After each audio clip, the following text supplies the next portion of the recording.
Selamat pagi anak-anak. Bagaimana kabar kalian? Masih tetap sehat kan? Baiklah. Hari ini kita akan belajar dari tema 4, subtema yang kedua, PP1 dan PP2. Hari ini kita akan banyak belajar tentang gangguan pada peredaran darah dan juga ada pantun dan syair. Apa itu pantun, apa itu syair? Kalian bisa lihat di bawah itu, di Ayo Membaca. Di situ kamu, di sini aku, bergandeng tangan bersukaria. Sehat selalu ini badanku karena rajin berolahraga. Kemudian yang kedua, si Nana mengayuh sepeda, di dahinya penuh peluh. Wahai anak-anak muda, sehat itu kamu butuh. Nah, itu adalah pantun. Lalu apa bedanya dengan syair? Nanti kita akan pelajari. Baiklah, mari kita mulai pelajaran hari ini. Sekarang silakan buka dari tema 4 halaman 54.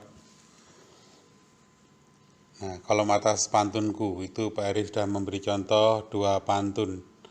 Akhir pekan pergi ke pasar, hansip lewat bawa penjahat. Jika ingin darah lancar, wajib makan makanan sehat. Nah, kamu lihat itu pantun itu. Yang kedua, anak kecil rajin olahraga sehingga badan menjadi kuat. Kesehatan wajib dijaga agar peredaran darah tetap sehat. Nah, itu pantunku. Nanti akan kita bahas, ya. Kemudian kamu lihat bawah itu adalah fungsi dari darah. Darah fungsinya untuk mengedarkan oksigen dan sari-sari makanan ke seluruh tubuh. Nah, sangat penting kan darah itu? Kamu bisa lihat di gambar di samping itu. Ada tiga Pak Iri tayangkan di situ penyakit pada darah, leukemia, anemia, dan jantung koroner. Lalu untuk melawan penyakit-penyakit itu dengan apa? Nah, itu bisa kamu lihat. Lawannya adalah rajin olahraga dan makan makanan yang sehat. Ya, rajin olahraga dan makan makanan yang sehat itu adalah lawannya. Supaya apa? Tidak terjadi gangguan pada organ peredaran darah kita. Gitu ya. Kemudian di halaman 55 ada 2 kotak ayo menulis. Yang pertama, coba cari tahu berbagai penyebab gangguan pada organ peredaran darah manusia. Di situ Pak Eri sudah tulis ada 5, ya. Penyumbatan peredaran darah dalam jantung, misalnya lemak. Ini biasanya karena kegemukan dan kurang berolahraga. Kemudian terlalu lama berdiri atau bekerja dengan menggunakan kaki terlalu lama, itu juga akan mengganggu. Kekurangan zat hemoglobin dan zat besi. Kemudian merokok dan terlalu banyak makan makanan asin yang banyak mengandung natrium. Itu menyebabkan hipertensi atau tekanan darah tinggi. Kemudian berikutnya adalah kelainan genetik pada darah yang disebabkan karena adanya kekurangan faktor pembekuan darah. Ini biasanya darahnya sulit membeku sehingga ketika luka darahnya itu akan mengalir terus, ya. Itu ada obatnya, termasuk ada vitaminnya, ya, untuk mencegah itu. Kemudian yang kolom kedua adalah mencari tahu berbagai gangguan pada organ peredaran darah manusia. Itu ada 5 itu. Jantung koroner, hipertensi atau tekanan darah tinggi itu bisa kamu lihat di nomor 4 itu. Merokok dan terlalu banyak makan makanan asin. Kemudian sklerosis atau pengerasan pada pembuluh nadi. Kemudian leukemia atau dalam bahasa Indonesianya kanker darah, atau tekanan darah rendah atau hipotensi. Kalau tekanan darah tinggi itu hipertensi, kalau tekanan darah rendah itu hipotensi. Ya, diperhatikan baik-baik. Baiklah anak-anak, berikutnya kita akan belajar tanda-tanda sirkulasi darah tidak lancar. Ada 3 tanda, yaitu sesak napas, nyeri dada, dan sakit kepala. Kenapa kok nyeri dada? Nah, karena jantungnya ada di dada, jantungnya itu di dada sebelah kiri. Kemudian sakit kepala itu biasanya yang terkena stroke. Nah, itu yang bawah itu, sirkulasi darah yang tidak lancar dapat menyebabkan penyakit jantung. Kemudian stroke. Stroke itu apa Pak Heri? Stroke itu penyumbatan pembuluh darah yang mengalir ke otak. Ketika terjadi penyumbatan seperti itu, ya karena berbagai jenis hal, berbagai jenis gangguan, ada penyumbatan darah yang menuju sampai-sampai terjadi pembuluh darahnya itu pecah. Ya sudah, kalau udah pecah gitu ya sudah gimana lagi? Ya. Paham kan? Oke. 4 manfaat jalan kaki untuk kesehatan. Kita disarankan untuk olahraga secara rutin setidaknya 30 menit sehari.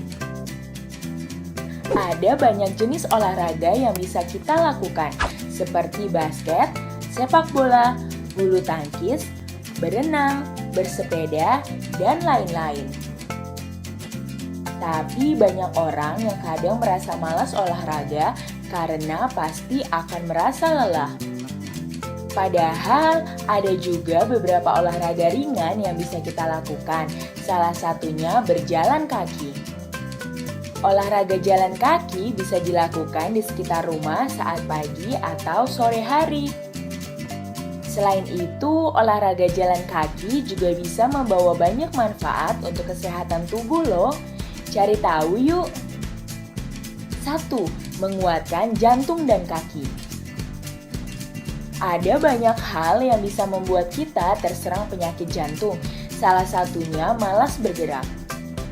Maka itu, membiasakan berjalan kaki selama 30 menit sehari bisa mengurangi risiko penyakit jantung. Lalu, kaki kita punya bagian penting dalam peredaran darah loh. Ada otot, pembuluh, dan katup di betis berfungsi untuk mendorong darah kembali ke jantung. Karena itulah berjalan kaki secara rutin juga bisa menguatkan sistem peredaran darah dan otot yang ada di kaki. 2. Mencegah kegemukan. Menurut sebuah penelitian di Universitas Harvard, orang yang rutin jalan kaki punya gen penyebab obesitas lebih sedikit. Sebaliknya, orang yang jarang olahraga punya gen penyebab obesitas lebih banyak dan membuat berat badan terus bertambah. Padahal, obesitas bisa menjadi salah satu hal yang meningkatkan risiko beberapa jenis penyakit. 3. Mengurangi keinginan makan manis. Siapa yang suka makan makanan manis? Kita harus membatasi konsumsi makanan dan minuman manis ya.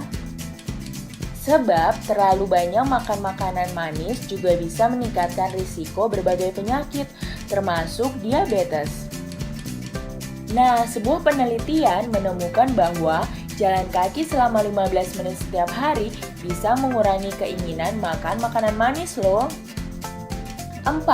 Meningkatkan daya tahan tubuh. Manfaat lainnya dari berjalan kaki secara rutin adalah meningkatkan daya tahan tubuh. Kekebalan tubuh yang kuat bisa membuat kita lebih tahan dari serangan penyakit ringan seperti batuk, pilek, dan flu. Kalaupun sakit, orang yang rutin jalan kaki biasanya lebih cepat sembuh daripada yang malas jalan kaki. Wah, ternyata jalan kaki secara rutin bisa membawa banyak manfaat ya. Mulai sekarang kita biasakan olahraga setiap hari yuk. Sampai di sini dulu ya videonya. Jangan lupa like, komen, subscribe, dan share ke teman-teman lainnya ya kids. Bye-bye!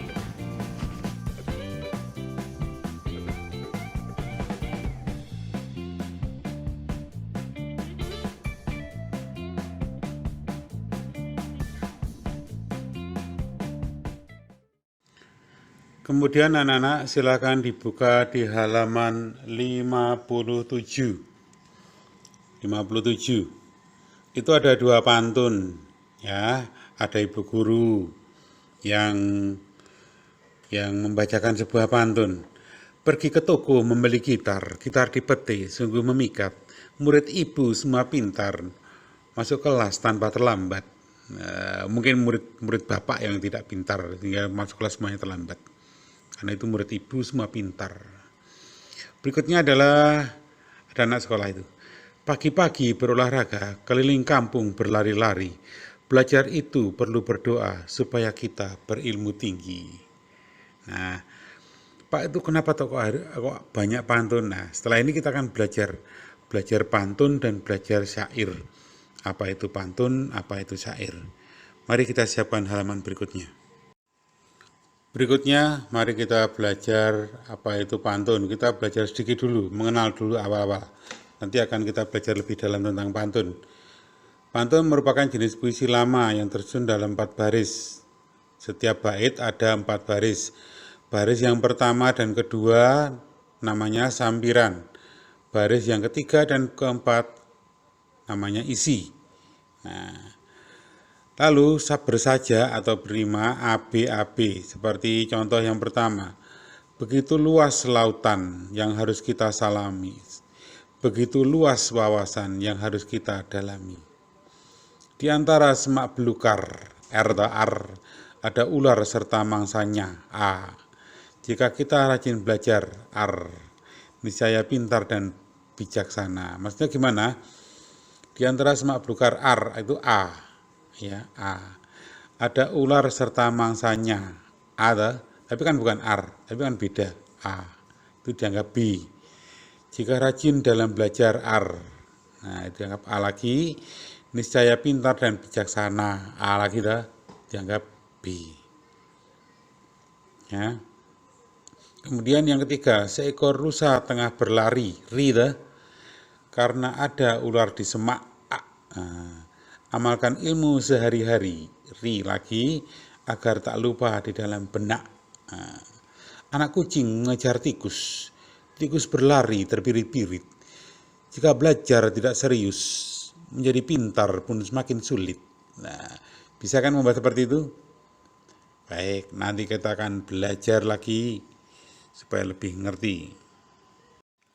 Berikutnya kita belajar tentang syair. Syair yaitu bentuk puisi lama yang tiap barisnya terdiri dari 4 larik. Tiap baitnya terdiri dari 4 larik, sama seperti pantun tadi. Syair bersajak rata atau A, semua A. Kalau pantun tadi apa? AB. Tapi kalau syair A. Kemudian semua baris merupakan isi. Kalau pantun tadi yang isi yang baris ketiga dan keempat. Tapi kalau syair tidak. Syair baris pertama sampai dengan baris keempat semuanya isi. Itu bisa kalian lihat contohnya. Ayo ke sekolah tak perlu malas. Belajar yang rajin di masing-masing kelas. Semua nasihat Jaga sikap, jangan jadi orang culas. Jangan biarkan hati berubah keras. Jika kamu memiliki mimpi, datanglah untuk belajar di sini. Bisa jadi bekal untuk diri. Pasti akan berguna di masa nanti. Ilmu akan membuatmu terjaga dari suramnya waktu serta masa.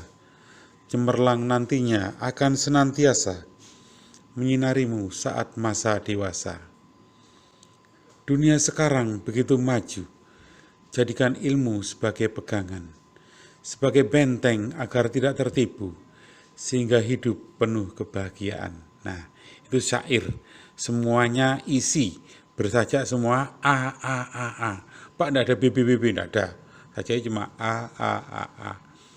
Saja yang bait pertama tadi as KB, bait yang kedua I KB, bait yang ketiga A semuanya, bait yang berikutnya itu pantun itu. Ya, bait berikutnya itu pantun Pak diselipkan di situ supaya kalian tetap ingat. Ya. Tapi itu pantun nasihat. Ya, itu pantun nasihat. Oke. Yang bait keempat itu pantun, yang bait 1, 2, 3 itu syair, yang bait keempat itu pantun. Ya, itu Pak Eri mau masukkan yang slide sebelumnya, malah masuk situ. Oke. Berikutnya mari kita lebih dalam belajar tentang pantun. Ternyata pantun ciri-cirinya ada 7. Ada 7 di situ. Ya, macam-macamnya ada banyak, mulai dari pantun jinaka, nasihat, kiasan, kanak-kanak, remaja hingga orang tua. Ya. Ciri-ciri pantun. Pantun biasanya terdiri dari 1 bait. Tiap bait terdiri dari 4 baris, sama dengan syair. Setiap baris pantun terdiri dari 8 sampai dengan 12 suku kata. Coba kalian buka halaman 57. Halaman 57, ya. Yang pantun dari ibu guru itu. Pergi ke toko membeli gitar. Suku katanya bagaimana? Kalau suku kata itu gini, per itu suku kata yang pertama, gi suku kata kedua, ke suku kata ketiga, to keempat, ko 5, mem 6, be 7, li 8, gi 9, tar 10. Ngerti ya? Nah, kemudian setiap baris pantun terdiri dari 4 sampai 6 kata. Seperti dari pantun ibu guru itu. Baris yang pertama saja. Pergi itu kata yang pertama, ke kata yang kedua, toko kata yang ketiga, membeli kata yang keempat, gitar kata yang ke berapa? 5. Paham? Nah, pantun memiliki rima atau saja ABAB tadi sudah, baris 1, 2 sampiran, baris yang ketiga dan keempat isi. Oke, jelas ya? Berikutnya Pak Eri tuliskan ada soal latihan, ada 15 nomor itu. Kalian bisa menjawab dari halaman 59 dan 60. Kalian bisa menjawab dengan membuka di tema 4, halaman 59 dan halaman 60. Oke, silakan dikerjakan di buku tema. Soalnya ditulis, kemudian dibawahi jawabannya. Kalau masih ragu, jawabannya bisa ditulis pakai pensil, tapi harus yang jelas. Siap? Oke. Baik, yang terakhir hari ini adalah belajar dari tema 4 halaman 61. Ada 3 gambar. Yang ditanyakan di bawah adalah properti. Ya. Properti itu apa? Properti itu adalah benda-benda pelengkap yang digunakan penari untuk melakukan gerakan tari. Biasanya memang alatnya itu digunakan untuk nari, juga ada yang dipakai untuk hiasan sehingga terlihat indah. Dari properti gambar yang pertama itu ada yang megang kipas, kemudian pakai jarik, ya, pakai jarit. Bawahnya itu, lalu kalung yang ada di dadanya itu kan penutup kepala. Kemudian yang properti tari pada gambar kedua, itu dari Kalimantan, itu ada pakai pedang, pakai tameng. Tameng itu perisai yang dipegang di tangan untuk menangkis senjata lawan. Kemudian ada penutup kepala, semuanya pakai penutup kepala ya. Kemudian pada tari yang ketiga, gambar ketiga itu ada selendang, ya, yang dia kuning-kuning itu. Kemudian busur dan anak panah, itu 2 yang berperang. Kemudian penutup kepala, ya mahkotanya itu. Kemudian jarit, ya, pakai corak Parangkusuma itu. Ya, baiklah, pelajaran sampai di sini. Selamat mengerjakan soal latihan 15 nomor tadi. Terima kasih. Selamat belajar. Tuhan memberkati.